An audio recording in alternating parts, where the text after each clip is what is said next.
You are offered $1 million USD if you can hide a pair of car keys from the entirety of the FBI force for 7 days. Where do you hide the keys?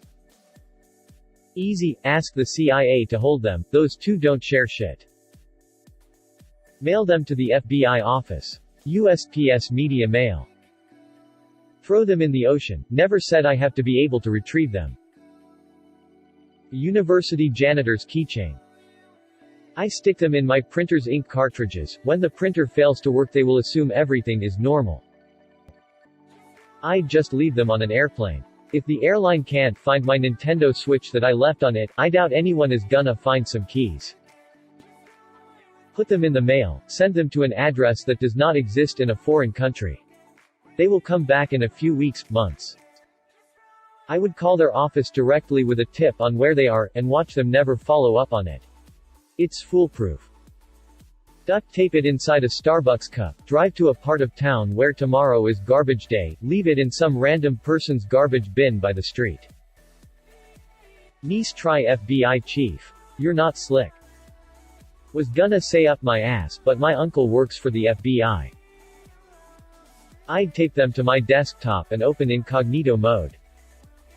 Mail hundreds of decoys keys across the world to China and Russia and everywhere else that dislikes the idea of FBI agents going through their mail system. And just leave the real keys in some random bush somewhere under a rock or something. Easy. I just keep them on my person for a few hours. Inevitably, I will lose them, and even the entirety of the FBI tearing apart my whole house won't be able to find the damn keys. Put them in a sock, put the sock in the dryer, repeat until it goes to wherever socks go when they disappear from the dryer. Downside, they'll be gone forever.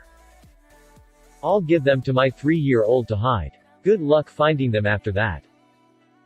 Does the FBI know I'm the one with the keys? If not, I'd just keep them with me and use them as my actual keys. If they do know it's me, I lock them in a box and throw it in the Delaware. On the 3rd page of Google search.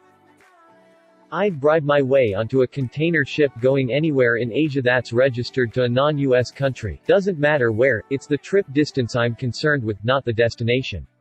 If they don't have to be returned, well, once we're far enough out at sea, toss. Those ain't gettin' found 12,000 feet down. If they do, I'll hide them in a random container filled with stuff. Even if the FBI determines I'm on the boat, once it's in international waters and since it's not a US ship, there's no jurisdiction to force it to turn around. I just need to hope they don't alert the Coast Guard before we hit the international boundary. What is my perfect crime? I get the keys at midnight. Do I store them in a vault? No, I hang them from the chandelier. It's priceless. As I'm hanging them up, a woman catches me. She tells me to stop. It's her father's chandelier. She's Tiffany. I say no. We make love all night. In the morning, the FBI comes and I escape in one of their uniforms.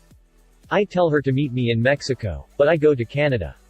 I don't trust her. Besides, I like the cold. 30 years later, I get a postcard. I have a son and he's the head of the FBI. This is where the story gets interesting. I tell Tiffany to meet me in Paris by the Trocadero. She's been waiting for me all these years. She's never taken another lover. I don't care. I don't show up. I go to Berlin. That's where I stashed the keys. Take the imprint of the keys. Melt the keys. After 7 days, use that taken imprint mold to retrieve the keys. Is destroying, disfiguring allowed? If so, I would take as many keys I could get my hands on and put them on different rings so that there is at least one almost identical match on 4 or 5 of them, and hide them in the following places. One within a private property that has high security, like a bank, as the main decoy. One underwater on the beach. One out of the city. One underground. And one in a dead body at a morgue. No reason in particular. I make all these trips very obvious, as they will definitely follow me. And after placing the one at the bank, pretend to have troubles with the car. But where I've really put it is at a grocery store I would stop at on the way, in the fresh produce aisle. Why? As someone who worked at one, even though they try to keep stuff fresh with cold air and preservatives and stuff, it only lasts so long. They then toss it, where it goes to the compost, which is either reused or put in a dump. Either way, it has to move to several locations on the way, with many splits and such. And if they have enough manpower to search all the possible locations, give them a round of applause. Tape them on the FBI's back. The jingling will hunt them all week, and they'll never find it. In my panties, no one ever looks there, sad face. I give them to my friend, who is conveniently going on a vacation with loaned money. Like and subscribe to support this bot and its future development.